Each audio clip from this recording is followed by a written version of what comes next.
here today to talk to you about overcoming the biggest obstacle you'll ever face. Let me take you on a journey. It was the middle of the night, almost a year ago. I struggled to breathe. Each step taking longer than the last, I fought my way upward at the cruising altitude of a commercial airliner. Focus, I thought. Keep pushing forward. The combination of 130 days of consecutive climbing, the negative 60-degree wind chill, and the actual physiological state of my body fighting back at 28,000 feet on Mount Everest summit ridge was pushing me to my breaking point. Get a hold of yourself, Colin. I desperately tried to regain control of my mind, but doubt, fear, and pain swirled in my thoughts. One step at a time, I thought. In an apparent daze, a chair appeared in the snow in front of me, blurring in and out of my vision. One step at a time, I thought. These labored steps reminded me of steps I had taken before, steps that had given me a new lease on life, steps that would bring me to my knees, yet simultaneously teach me life's greatest lesson. My mind flashed back. 10 years ago, I had just graduated from college. It was time to let loose, to see the world. I took my life savings from 3 summers painting houses, packed a backpack and a surfboard, and set off into the world for an adventure with no itinerary. After all, adventure is just bad planning, right? 3 months into the journey, I found myself on a beach in rural Thailand. It was a beautiful evening. I was watching fire dancers in amazement, and I decided to partake in the fun. Jumping a flaming jump rope, because I was 22 years old and invincible. In an instant, my life changed. The rope wrapped around my legs and ignited my body completely on fire. Survival mode kicked in when I needed it most, and with one last breath, an ounce of courage, I dove into the ocean a few steps away to extinguish the flames. Then darkness. Silence. I awoke in a one-room nursing station to look down, finding my body completely bandaged. What have I done, I thought. I had been severely burned. What must have been at least 24 hours later, I awoke, leaving a surgery room in a small ICU where there was a cat running across my chest and around my bed, hammering home the fact that I was far from home and in a dire set of circumstances. Being in this unsanitary hospital could kill me. And the pain, the searing pain was unimaginable. Yet the morphine they kept giving me made it feel like there was insects crawling over my skin. I couldn't tell which was worse. I just wanted to give up. I was downward spiraling fast, ready to quit.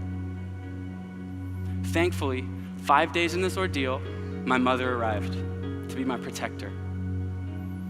I know now she was just as afraid as I was, but she chose to never show me her fear. Instead, she came into my hospital room every single day with a smile on her face and an air of positivity, daring me to dream about the future. She kept asking me questions like, "Colin, what do you want to do when you get out of here? Let's set a goal." My immediate response, "Mom, I'm screwed. The doctors say I may never walk again normally. What hope do I have? Life as I know it is over." But her positivity was unrelenting and infectious. And 3 days after she arrived, she was sitting on my bedside and I announced my goal. "Mom, when I get out of here, I'm gonna one day compete in a triathlon." Not something I'd ever done before, and looking down at my legs, it seemed rather unrealistic. But with a tear in her eyes, she nodded and wrapped me in her arms as only a mother can. It was many more weeks until I was released from that Thai hospital. I still hadn't taken a single step. I was carried on and off the plane and placed in a wheelchair when I got back here to Portland. The next morning, I was in my mother's kitchen, and my mom said to me, "All right, Colin, now I know you've got this big triathlon goal, but today your goal is to take your first step." She then grabbed a chair from our kitchen table and placed it one step in front of my wheelchair. You need to figure out how to get out of your wheelchair and step into that chair. It took me 3 hours that day to work up the courage and strength to take that first step, but I did it. The next day, she had moved the chair 5 steps away, and the next day, 10. Each day, I could take a few more steps, until finally, after many weeks, I regained my ability to walk. And then one day, jog. Jogging felt like flying, but jogging was a far cry from running a triathlon. So for the next 18 months, I grinded with my goal in mind. And finally, a year and a half after my accident, it was time for me to take a shot at my dream. I showed up in Chicago to compete in the triathlon. I dove into Lake Michigan to swim the first mile. I got on my bike, rode 25 miles, put my shoes on, and ran 6.2 miles to the finish, crossing the finish line. I had done it. I had achieved my goal. And there was one more surprise in store for me that day. I hadn't just finished the race. I had won.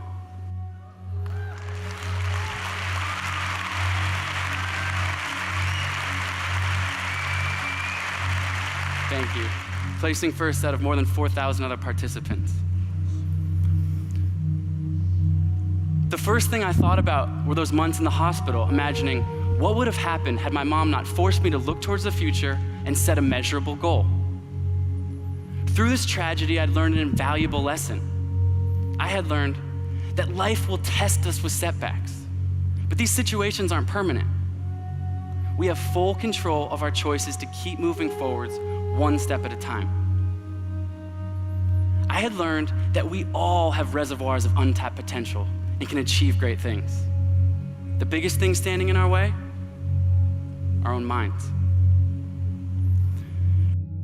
In the fall of 2014, I found myself at the summit of Ecuador's 3rd tallest mountain with a diamond ring in my pocket, asking my longtime girlfriend, Jenna, to marry me. I don't know if it was the lack of oxygen to her brain due to the altitude, but she said yes. Awed and inspired by the mountains around us and wanting to set a goal larger than ourselves, we set a goal together. I would attempt to set a world record for the Explorers Grand Slam with the larger purpose of inspiring kids everywhere to dream big, to set goals, to live active, healthy lives. It took over a year of hard work for both Jenna and I to put our dream into reality. Jenna ever steady at the helm of the expedition logistics and running our nonprofit, I set off for the mountains. Just 100 hours after standing on the summit of Mount Everest, we executed Jenna's plan, and I arrived at the base of Denali, my final mountain. Jenna and I together had accomplished our seemingly impossible goal. And even better, millions of kids were able to share in on the journey and the accomplishment with us, via social media, sharing with us their own goals and their own dreams for the future. Maybe right now, you're struggling in your own day-to-day life, feeling overwhelmed, like it's just too much.